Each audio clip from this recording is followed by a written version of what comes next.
ಎಲ್ಲರಿಗೂ ನಮಸ್ಕಾರ. ಇಂದಿನ ವಿಷಯ ನಮ್ಮ ತೋಟದಲ್ಲಿ ಬೆಳೆದಿರುವ ಕರಿ ಬಾಳೆಯ ಗೊನೆ.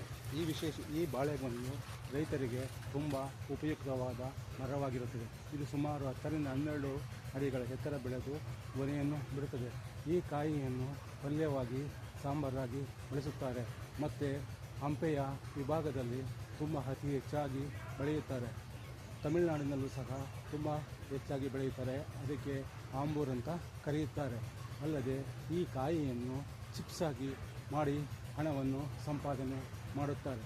ಅಲ್ಲದೆ ಆ ಚಿಪ್ಸ್ನಂತಹ ಮಾಡಿ ಅದನ್ನು ಒಣಗಿಸಿ ಪೌಡರಾಗಿ ಮಾಡಿ ಚಿಕ್ಕ ಮಕ್ಕಳಿಗೆ ಒಳ್ಳೆಯ ಆಹಾರವೆಂದು ಪ್ಯಾಕೆಟ್ಗಳಲ್ಲೂ ಸಹ ಮಾಲ್ಗಳಲ್ಲಿ ಮಾರುತ್ತಾರೆ.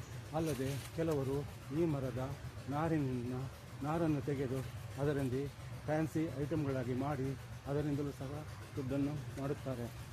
ಅಲ್ಲದೆ ಮರವು ಬಲಿತ ಮೇಲೆ ಗೊನೆಯನ್ನು ಕಡಿದ ನಂತರ ಈ ಮರದ ಸುಮಾರು 4 ಅಡಿ ಅಂತರದಲ್ಲಿ ಕಟ್ ಮಾಡಿ ಅದಕ್ಕೆ ಒಳಗಡೆ ಇರತಕ್ಕಂತಹ ಕಾಂಡವನ್ನು ಸುಮಾರು ಅರ್ಧದಡಿ ತೆಗೆದು ಅದಕ್ಕೆ ಬಟ್ಟೆ ಕಟ್ಟಿ ಸಂಜೆ ಮತ್ತು ಬೆಳಗ್ಗೆ ಬಂದು ಆ ಬಟ್ಟೆಯನ್ನು ಬಿಚ್ಚಿ ಅದರ ಒಳಗಡೆ ನೀರ ಬಂದಿರುತ್ತದೆ. ಆ ನೀರವನ್ನು ಕಿಡ್ನಿ ಸ್ಟೋನ್ ಇರುವವರಿಗೆ ಖಾಲಿ ಹೊಟ್ಟೆಯಲ್ಲಿ ಕುಡಿಸುತ್ತಾರೆ.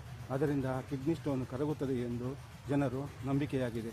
ಈ ರೀತಿಯಾಗಿ ಬಾಳೆ ಮರವು ಹಲವಾರು ಔಷಧೀಯ ಗುಣಗಳನ್ನು ಹೊಂದಿದ್ದು ತುಂಬ ಉಪಯುಕ್ತವಾಗಿದೆ. ಓಕೆ, ಈ ಮಾಹಿತಿ ನಿಮಗೆ ಇಷ್ಟವಾದಲ್ಲಿ ಒಂದು ಲೈಕ್ ಕೊಟ್ಟು ಶೇರ್ ಮಾಡಿ.